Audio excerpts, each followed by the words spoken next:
everyone. Welcome and thank you for joining us for this evening's event about A Nation of Others, a powerful oratorio set on Ellis Island in 1921. We're so glad to have you with us here tonight. Before we begin, I'd like to mention that this discussion is being recorded and will be available on the Save Ellis Island YouTube channel after the event. We'll also have time for the audience questions towards the end of the program.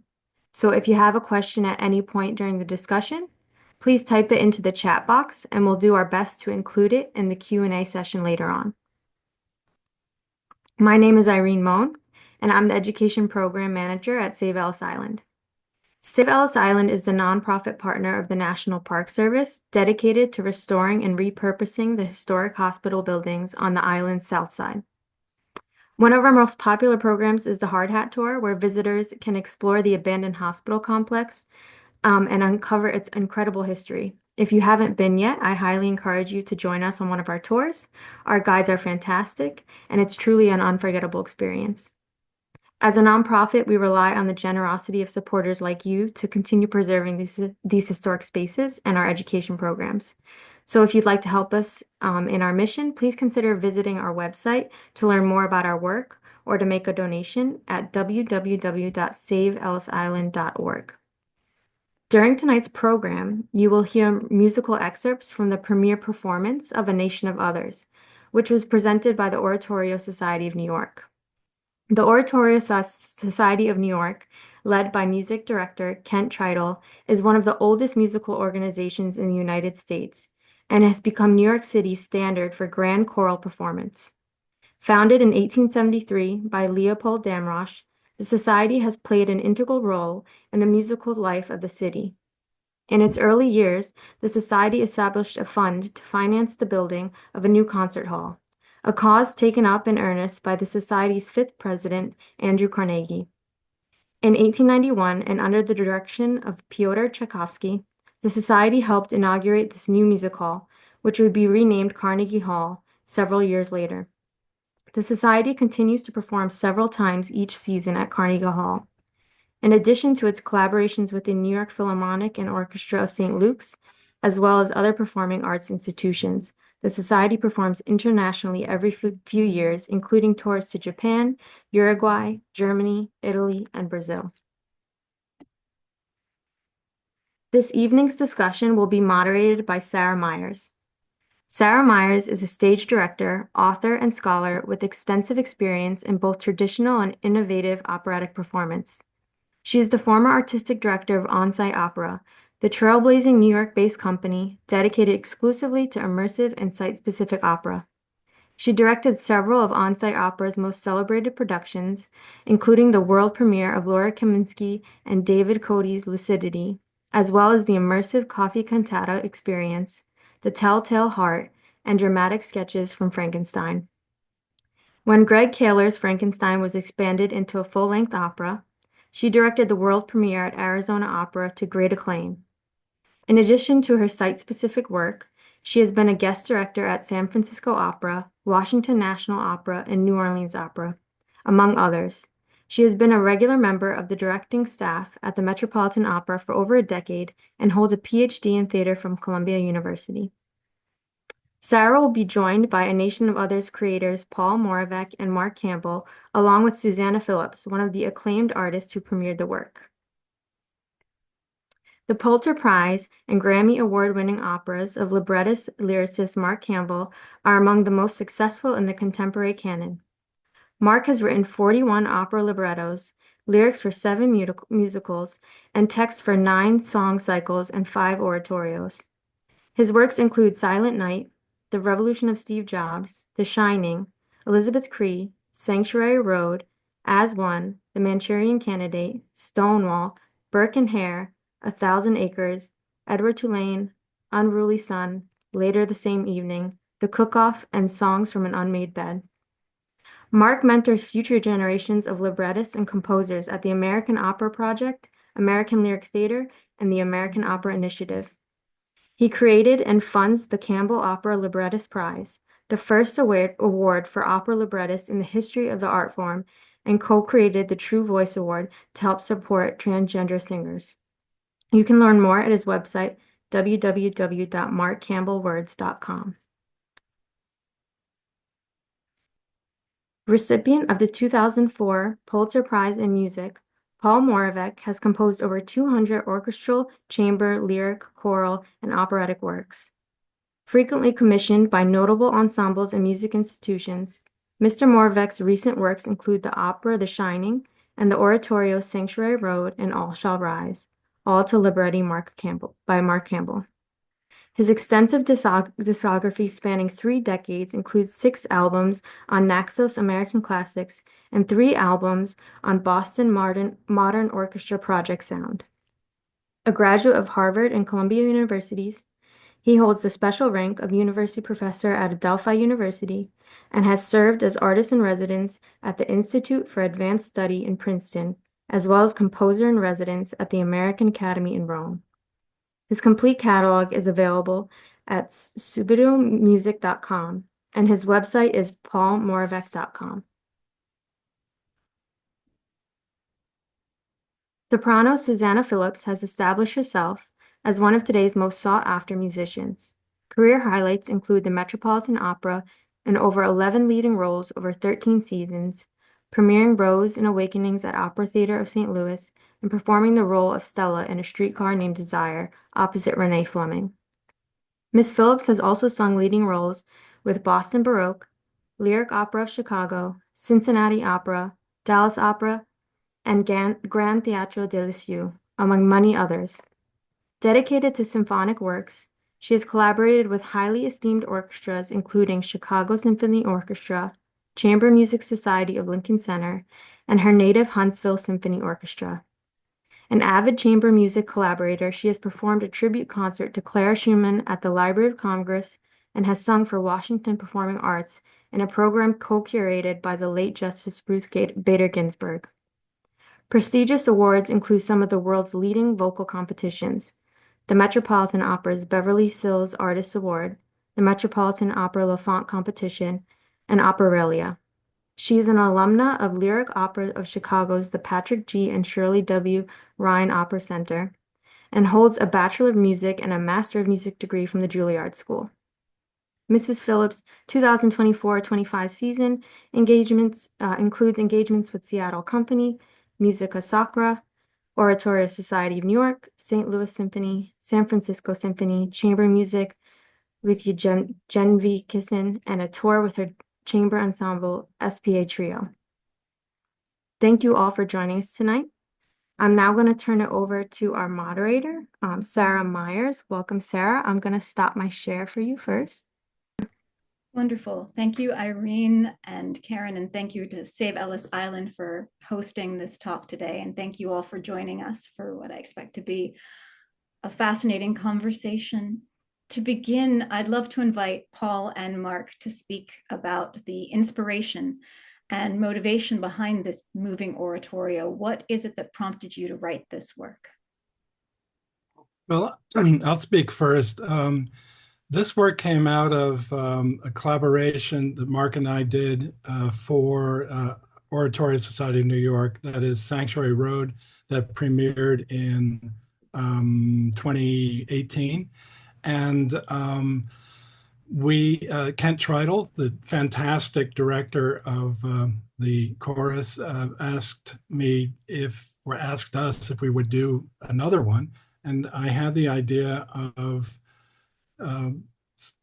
something about Ellis Island. And what that has in common with Sanctuary Road, which is about the Underground Railroad, is the stories of masses of people seeking a better life, seeking freedom, and, just a better life. So, and they're both, epic American historical stories.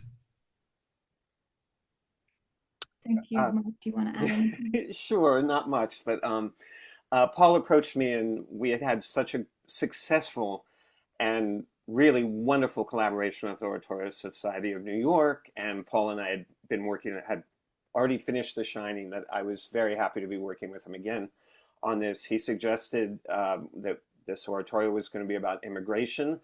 I wanted to set it on Ellis Island. I have always wanted to create a big work about Ellis Island many years ago, starting from when I read World of Our Fathers by Irving Howe. And so I jumped at the chance. It was a chance to work with Paul again, a chance to work with Oratorio Society of New York again, and there was no downside to this project. That's wonderful. You both mentioned the Oratorio Society of New York, which is a fitting segue to the next question I have.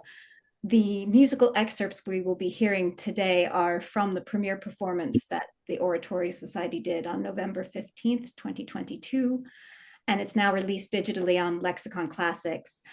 A Nation for Others is, as you said, it's your second collaboration with the Oratorio Society, second of 3. You'll soon be having your third, which will be All Shall Rise, which I believe will have its premiere on May 5th at Carnegie Hall. And we can talk more about that later, but I'd love to hear from both of you about this very special collaboration that you have with the Oratorio Society of New York and music director Kent Tritle, and how that has been an inspiration for your work. Well, I should mention I've known Kent for, at least 25 years, almost 30 years. And I wrote a piece called Songs of Love and War for the Dessau choirs, which is what he was conducting at the time. And he brought it back in his new role with Oratorio Society. I think it was in 2008.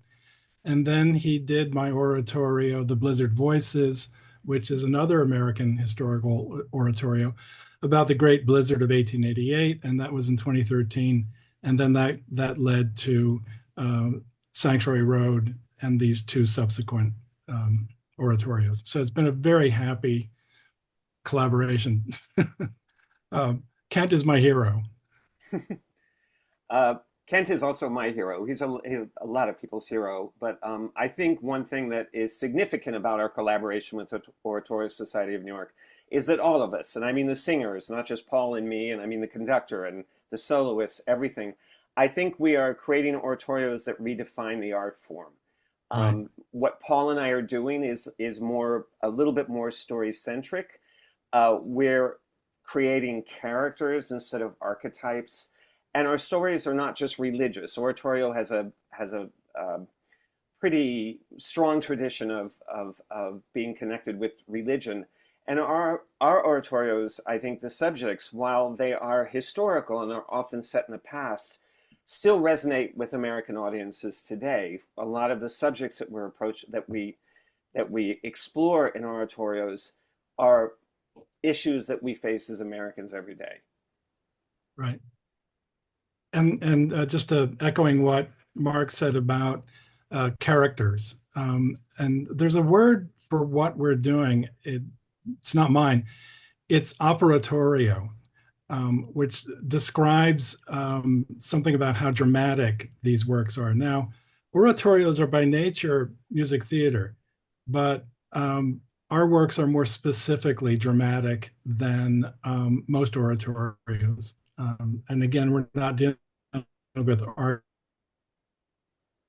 with really sort of operatic characters and individual characters. And character is at the heart of what we do. It's about individual, ordinary Americans caught up in extraordinary circumstances, and we follow their adventures and their stories of heroism and suffering and sacrifice and joy, and sometimes humor. I mean, some of our things are, that's part of the human condition. I'm so grateful that you said the word operatorio, because in describing this piece, I frequently refer to it as an opera, and then have to remind myself that it is not officially so. So if I do slip, forgive me today. As we like both terms. We like both. I'd love to talk more about how this conforms and sort of breaks away from the genre of the oratorio. But before we do, maybe it would help for you, Mark, as the librettist, to take us through the story of A Nation of Others for the virtual audience here today. Sure. Just very briefly, because we don't need to go into a full synopsis. We're not going to hear the whole oratorio tonight. But the story is set on a single day in 1921 at the Ellis Island Processing Center. The chorus is used to express the emotions that immigrants felt when they arrived here. And those include hope, excitement, trepidation, fear. all of that. And as they navigate their way into this strange new land called America, the larger narrative is interspersed with individual stories of immigrants from Sicily, Ireland, Poland, Croatia, Sweden, Ukraine, Turkey, and Spain. All in the course of, how long is this oratorio? I don't know, but it all fits in. It's jam-packed, I'll say. There's a lot of events, well, not events, a lot of experiences that you manage to encompass. One of the things that really struck me about the story of this oratorio is that it is as much a spatial story as it is a chronological one. It all takes place in one day, but the progression of the oratorio parallels the physical journey an immigrant would have arriving on the island and moving through the interview and inspection process. Knowing that many of the audience members today are dedicated to the preservation of those physical spaces, I wonder if you could say a little bit more about how the physical reality, the environment of the island influenced the shape of the oratorio. I'll just say, you go ahead, Paul. Go ahead, Mark. Yeah. Okay, I just want to say that the chorus in this portrays a group of immigrants, and we trace that group. The whole narrative is propelled by that group as they arrive by ship, and then they are pushed into lines, given health inspections and interviews, and unless they are detained, they are finally allowed into the U.S.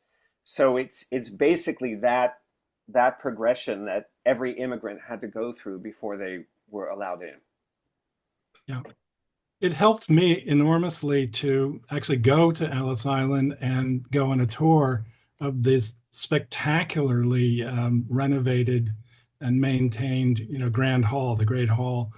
And I remember going, getting off the ferry and going up the stairs to the Great Hall. And it was very moving, and it was important for me to do that and to physically go through, just walk through physically, more or less what they went through.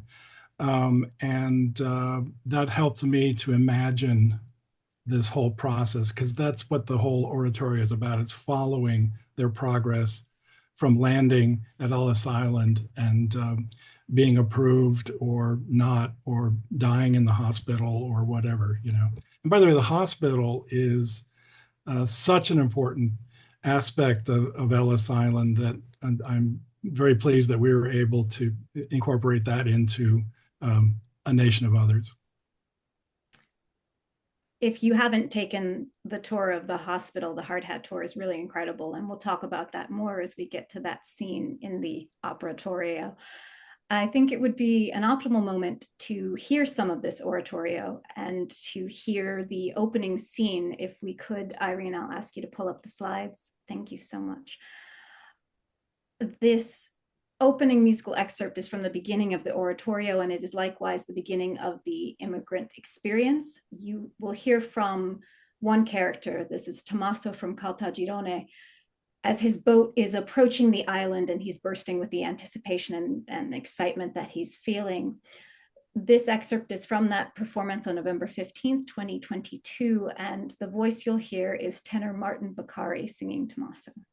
You can go ahead and push play, thank you.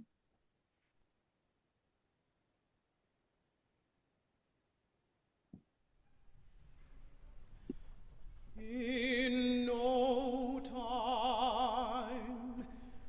time at all, Antonia, you will be where I am now, standing on the deck of a boat, approaching a strange new land. Approaching America.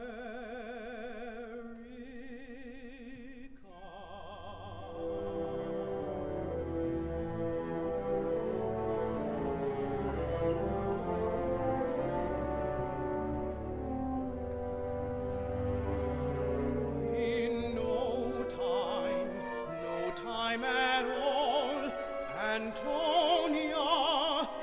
have bid farewell to Caltagirone,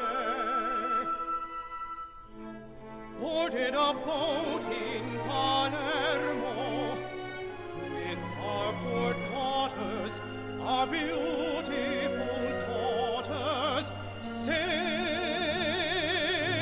to seasick Greeks to join me in this strange new land, our strange new home,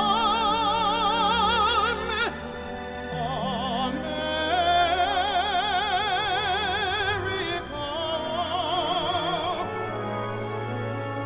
Will you feel what I feel now? Will you feel the fears of those 2 weeks falling away?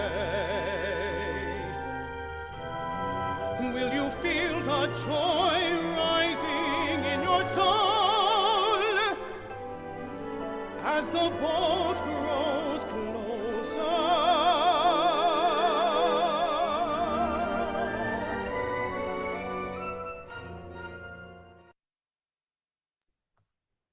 Thank you, Irene. And I noticed someone in the chat admiring the pictures. I'm grateful to Save Ellis Island for sharing their photo archive with us for these musical excerpts.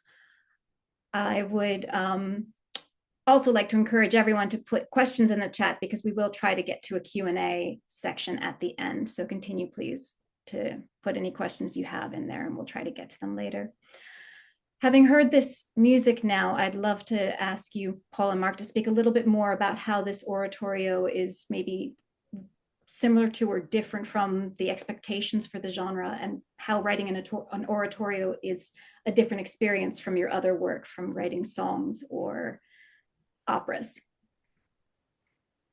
Well, the greatest thing that oratorios do is it's the sound of 150 voices, a chorus singing. It's just spectacular, and there's nothing else like it. And it's very hard to do that in an opera, partly because of expense, but also operas just don't do that, unless it's Aida or something like that. And it's as if the whole world is singing. It's like all of humanity is rising up and singing whatever the subject is about, and that is oratorio for me. I mean, it's just unbelievable. I think that the story of Ellis Island is an epic story, and it requires epic musical forces to make happen. Now, having said that, in 2 weeks we're going to the University of Kentucky and with Everett McCorvey runs a program there with the Opera Theater, and we're going to convert very gracefully this oratorio into an opera with smaller voices, or smaller forces, not smaller voices. The voices will be every bit as powerful as they were. But it's going to be interesting to see that. But I do notice that these works with Paul, that Paul and I have created, very easily move into opera. We talked about that before. So we don't have that division between, a story is a story. A story told by music is a story told with music. It's the same thing. I'd love to bring soprano Susanna Phillips into this conversation. Finally, yes. For her to be here with us. And so, Susanna, you performed in the premiere of this operatorio. And I'm curious for you if there is a difference between performing it as an oratorio or in an opera production or a recital. How do you approach it as a singer? Well, I mean, I think as you were just talking about it, Mark, about kind of transitioning it from an oratorio to an opera, I think it's going to be so interesting to see that. It's a little bit like reading a novel and watching the movie of the novel, where you have your vision of what the characters are, or in the novel, or each person has their own individual sense of what they're wearing or what their characteristics are like, and then you see it on stage, and that helps evoke a clarity and a unity in it. And it also is a version, which is an interesting way when you're doing oratorio, and especially as a singer, when you're doing an oratorio, it takes the visual story kind of out of it, and it puts it in your voice in a way that is not as clear or as as impactful, I guess is the word, in opera. I think in opera, there is a visual story that's just as important as the musical story. And when it's just the forces on stage, telling the story, it's really impactful as an oratorio. And I think that I would venture to say, as Paul mentioned, that oratorios tend to be a spiritual story, but I found that all of these stories of humanity really were spiritual at the end of the day. They really tapped into that part of each person. And so in that regard, that they were, or all, it was an oratorio. Beautifully said. The timing of this oratorio, I mean, it feels particularly timely at the moment, and I think we'll address that a little bit more in a second, but I'm curious, you said you set this in a single day in 1921. That year was a pivotal sort of turning point, and I'd love to hear a little bit more from you both about why that year. Oh, you're muted, Mark. You won't hear me muted very long, especially when we talk about this in relation to the current policies of immigration in this country. I specifically chose 1921 because, and it will be spring in 1921, because in May 1921, the US government passed a immigration quota law. When that was effective in May 2021. So this is probably in March or April before that was put into effect.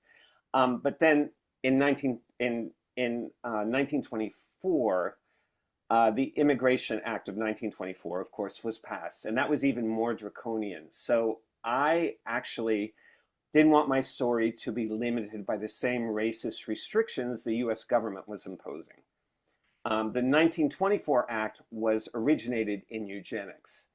And that's when the whole idea of our generosity towards immigrants changed. Paul, did you want to add anything? Yeah. Well, my grandfather came through Ellis Island in 1907. He's Slavic, so he fell into that category of undesirables. The Immigration Act was meant to keep out these large numbers of Southern and Eastern Europeans, and my grandparents were Yugoslavians, what would be Yugoslavians, later. So also we need to remember how anti-Catholic the country was. I mean, it was a real, it was really, really serious. So a lot of this was anti-Jewish and anti-Catholic. Quite frankly, it was about ideology and religion. So I think we can use this as a turning point to talk about a little bit. I know we can't get into everyone's full story, but a little bit more about the individual characters in the oratorio, because there are many. We heard from Tommaso, and then there's Connor from Southwest Ireland, Mirjana from Zagreb, Croatia, the Novaks from south of Poland. They all have very fleshed out stories to them, and I'm curious, were they based on specific historical references or personal references, or are they invented fictional figures, or some mixture of all of the above? They're completely invented. I made them up reading personal accounts, letters, everything I could get my hands on. And it was done in my research. And then, as with anything that you do with your research, you let it go and you start imagining these people. And one thing I think that Paul and I share is that once we find a story and we find a character, we have to learn how to speak through them. We can't be empathetic in our language or in our musical notes unless we understand their journey and who they are. And I think that is especially expressed in Paul's music. You can feel every single emotion that these characters are feeling. And that's what makes it an oratorio. Beautifully said. Paul, were you going to? Music is always about emotion, however rational it is, however sophisticated it is, and it is a very sophisticated art form. Ultimately, it's about emotion. It's about, and it's ultimately irrational and sub-rational. in my view. That's what I'm trying to get through my music. So it comes across very powerfully. And I think this is the perfect time to hear some of Can I say one quick yes. thing? Sorry to interrupt No, you. please jump in. One thing that I want to mention that was very important to me as we were creating this is that most of the stories are refugee stories. They're not stories of people saying, I'm going to go to America, maybe I'll make more money. Most of the stories are, I'm going to America, I hope to survive, and I hope my family will survive. And I think that's also they had nowhere else to go in many cases. Yes, which is also another way of saying survival. Right. So I think that's a very important aspect of this, because often the Ellis Island narrative is caught up in like, ooh, big dreams in America and all that. And there were big dreams. There's no denying that. But often the dreams were just to survive. Right. It's actually very clear that a lot of the characters in the oratorio are escaping from something. And the next musical excerpt that I'd love to share with our audience is actually Susanna singing the character of Masha, who's escaping from sort of the Proskurov pogroms. But before we do go directly into it, but thank you, Irene, I'd love to hear from Paul, because what I've heard you talk about a little bit is how the trauma of World War I, that traumatic legacy, can be felt in this oratorio in much of the sort of military martial quality of the music. And we're going to hear that in this next excerpt, but I'd love to hear you talk about how it manifests before we actually hear it together.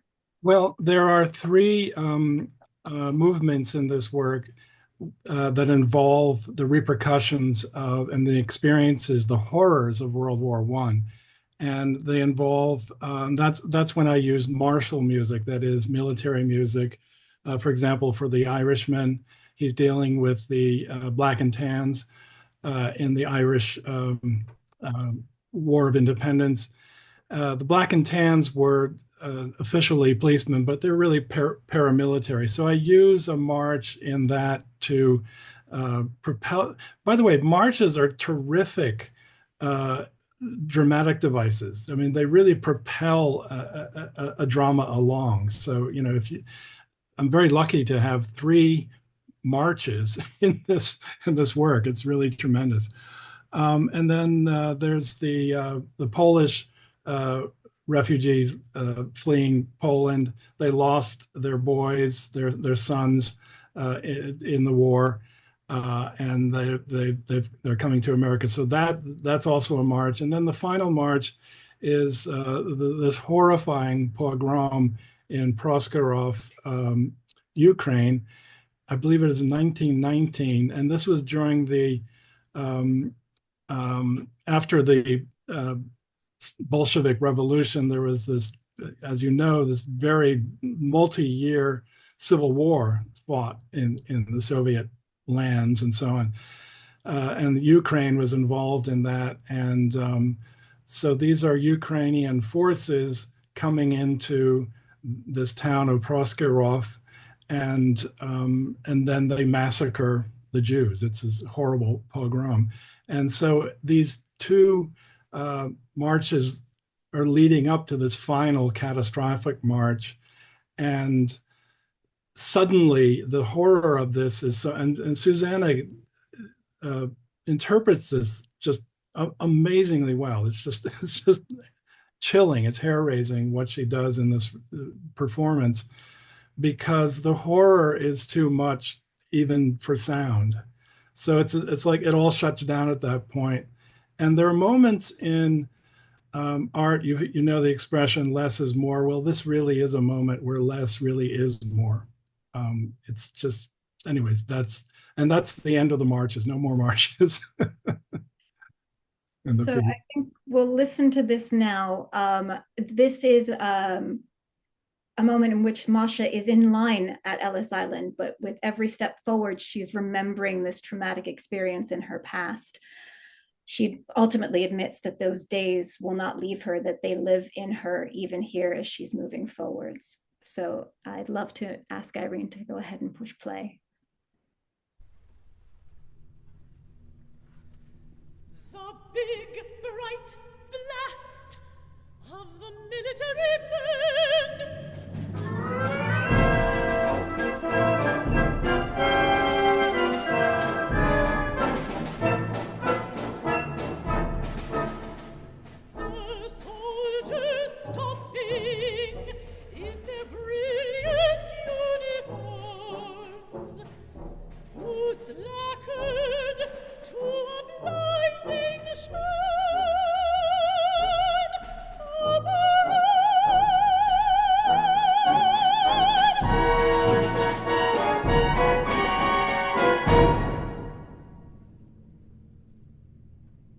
And then they shout,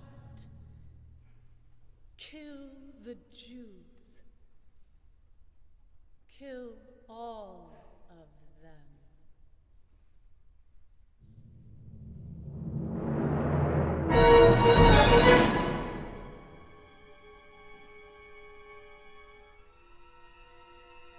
Gunshots. Running. Screams from old men. Murdered. Children.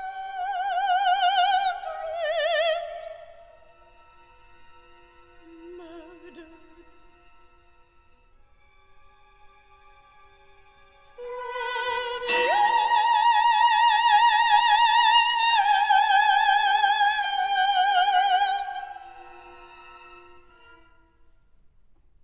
Taken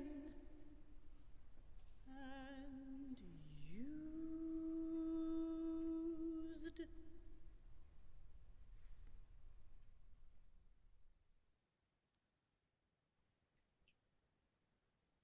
That's an incredible performance, Susanna. Thank you. That was, it was a, when you have good material to work with, it really makes itself clear what you should do. You gave voice to several characters in this oratorio. Masha is an incredibly moving performance, but you also, in the course of one night, you had to also be a nurse in the hospital, daughter of a Swedish farming family who is being a bit impudent with her mother, who's trying to prepare her for the interview process. I'm curious how you handled that, you know, as a singer, performing all of these different characters in one coherent arc. Did you find connections between them, or did you keep them separate intentionally? Well, I approached it keeping them separate. I felt like each character should have their own sound, their own voice. I felt the woman from Proskurov should have a certain sense of wear and tear, a certain sense of the fact that she'd been through something. And then you have the sound of the child that should sound innocent and bright and mischievous. And the sound of the nurse, which should sound comforting and pillowy. And I think that, you know, Mark's language that he uses really allows you to access the kind of the personality of the character. And but I do feel like kind of like Mark and Paul were talking about earlier, the humanity and the of each and every one of these characters is what ties them together. And so when you celebrate their individuality and what they're bringing to the table, I think that is what makes them all unified. But I will say that in researching for this role and kind of learning more about it and learning the music and getting each sound for each movement, I felt I understood I understood a little bit more. Like I am a mother of young children, and I know that you can't control them, and like they will say things that will shock you and make you just so frustrated as a parent. And to think about that, how frustrated I get with my children walking down the street in New York City when I don't have to worry about them having their next meal. I don't have to worry about them having a coat. I don't have to worry about the ship sinking. I don't have to worry about what we're going to do when we get there. I don't have to worry about the fact that nobody slept in 4 days. Nobody can speak the language. There's so many things that these people came to this country with. And then you have your kid just running amok right at the wrong time. And it's just, I can imagine what that woman was feeling. And that, I thought that was set so beautifully, Paul. I feel like it really was just, the hairs on my arm are raising right now, just thinking about each individual person, but it is their humanity that was unifying. That's beautifully said. I'm going to push us ahead because I'm watching the clock and knowing we want to leave little time for lovely questions that are coming in from our audience. But I do want to talk about the role of the sextet in the piece who play the role of the officials, and you hear these voices recurring throughout the piece, a sextet of male voices who administer the initial medical inspection, they do the interview process, they sort of force people along and march them up the stairs. And I'm curious about how you built that role into the piece. And this is for both Paul and Mark. They were written into the libretto because it was a very easy and convenient way of showing power and introducing conflict into the story. One thing I love about the sextet is the contrast between their voices and the voices of the nurses in the hospital. They're in opposition. But one thing I want to mention, they come across very harshly. But we have to remember at Ellis Island, they were processing hundreds and hundreds of people. So it had to be efficient. It had to be short. It had to be quick. And it seems to us now as being cruel and inhuman, but there was no other way to do it. Yeah, it seems to me that all things considered, the way Ellis Island operated was a great success story. Now, of course, there are exceptions as there are in life, but it was a remarkable thing that they did. And also the hospital was the cutting edge medical facility in the world. Doctors came to see how to build a hospital, how to operate one. It was a marvel. It was an incredible thing, you know. And I think it's very important that I think the Save Ellis Island is an extremely important organization because absolutely. It's honoring this really crucial building in the history of our country. Absolutely. And there were dark things that were happening there, and there were hopeful things that were happening there. And it needs to be supported. It needs to be supported incredibly, like by the government. But, you know, good luck with that now.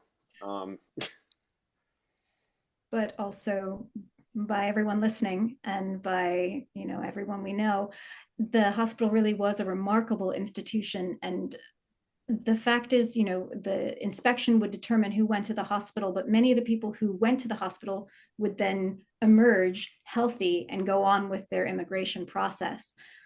Unfortunately, of course, a few of the people who went into the hospital did not leave it. And your oratorio conveys that message very powerfully in the penultimate scene, which I'd love for us to share with the audience. This scene features a patient, Aram, who he expresses his complete disbelief that he could survive persecution and genocide in Turkey. He's Armenian, and he survives the long journey across the ocean, but arrives sick and is now dying in the hospital. And he is devastated that he would come so far and die before he has a chance to actually arrive in America. If you visit the hospital now, you can see just how close he came. Many of the windows have an unparalleled view of the Statue of Liberty, which we'll show you in a second. What makes the scene additionally poignant is the work of the nurses that are there. We hear the voice of a nurse named Costanza, who is caring for him with great tenderness, and she herself passed through Ellis Island as an immigrant from Madrid. Irene, if you would pull up the slides, I'd love for us to hear this last excerpt together. Oh, and I should mention that it was sung by Stephen Eddy and Rayanne Bryce Davis.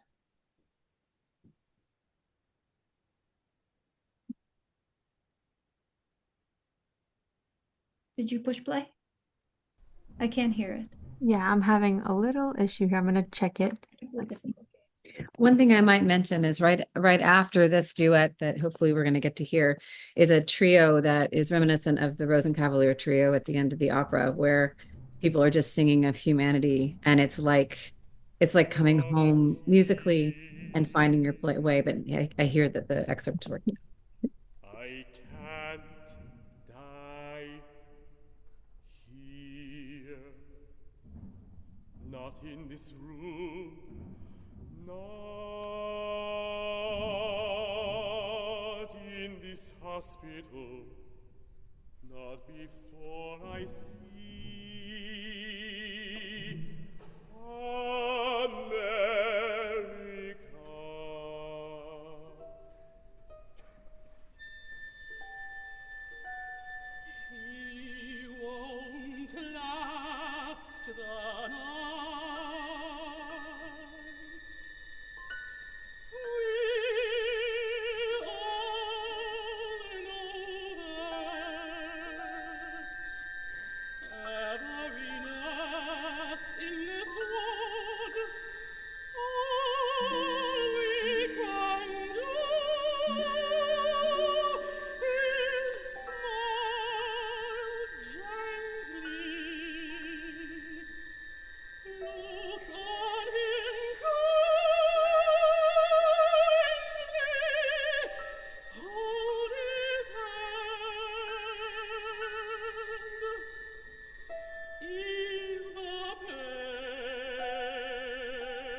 went by boat to notify my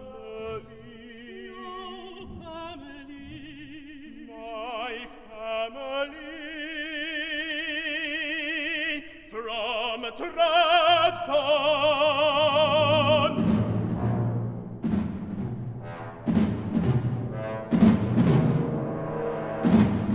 They also went by boat out to the Black Sea with hundreds of others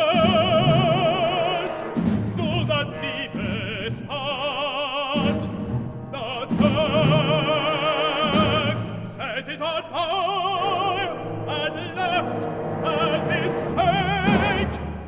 They also went by boat and didn't return.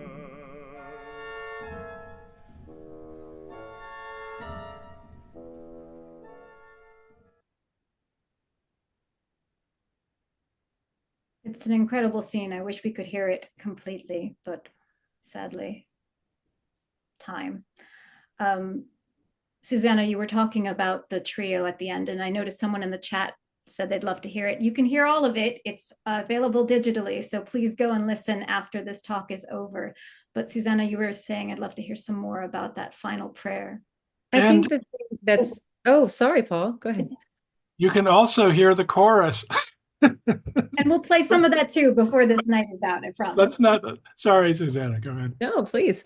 I think the thing I love about the trio at the end is that it really it sends off the oratorio with a sense of hope, which is after so much trial and so much fear and so much tribulation, it's really nice to go off with a sense of hope and promise, which is what everybody was coming to America for.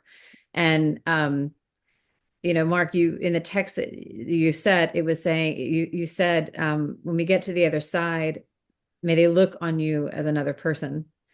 And like on the other side of Ellis Island, on the other side of life, as in the case of the patient who died, and whatever it may be, that someone would see another's humanity first and foremost is the dream that I think we all share. And it's an incredible way to end a beautiful and thoughtful and evocative oratorio sung by an incredible chorus. You know what? From now on, I want Susanna to answer all my questions. I don't want to do it anymore. I'm going to farm them out. Exactly.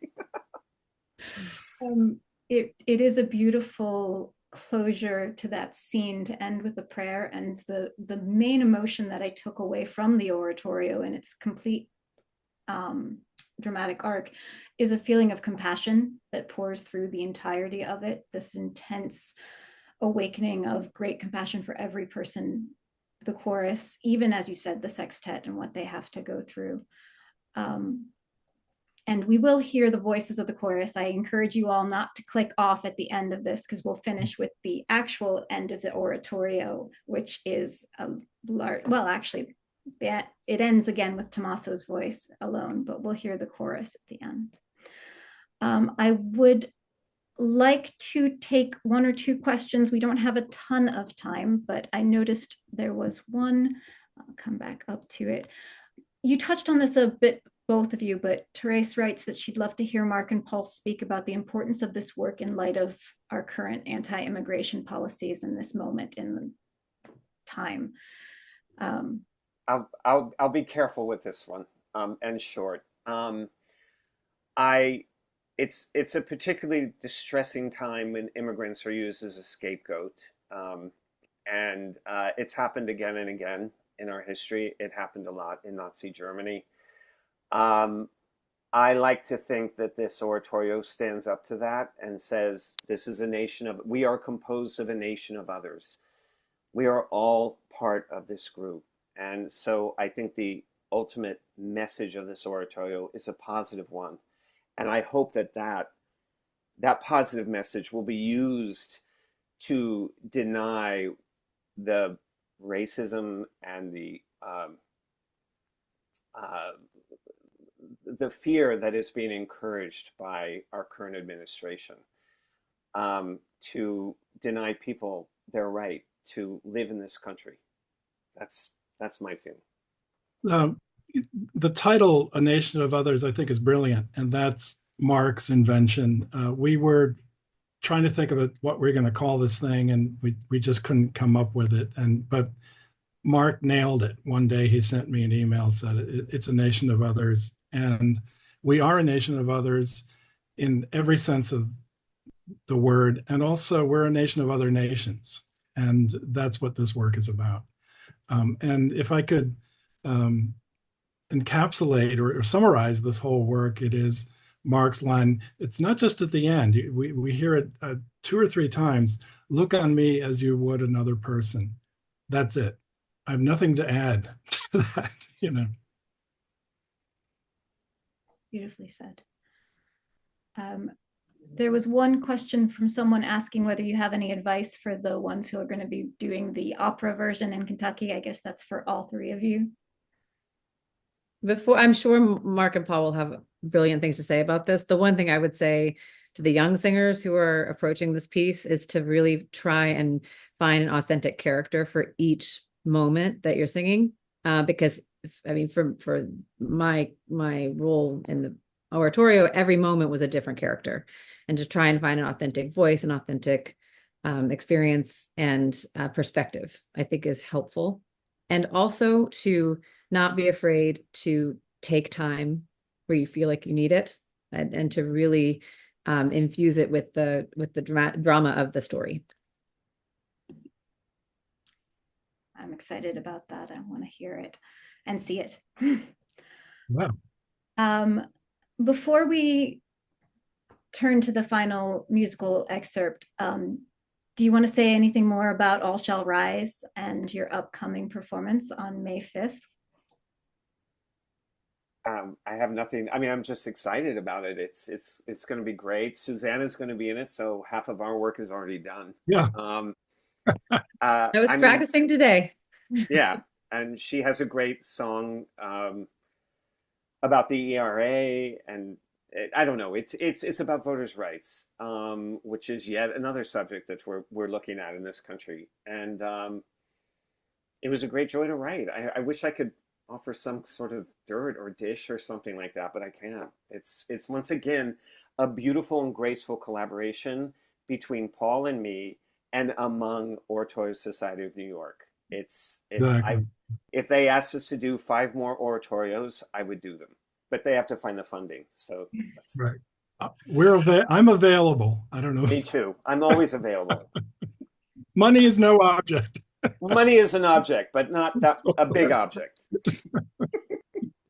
As our time together comes to a close, we're going to play one last section for you all, which is the final choral section of the oratorio, in which the voices of the immigrants who've successfully passed through the process talk about the opening of the golden door, which is the term of endearment that is given to the giant doors of the ferry building, which would open to allow them passage on the ferry.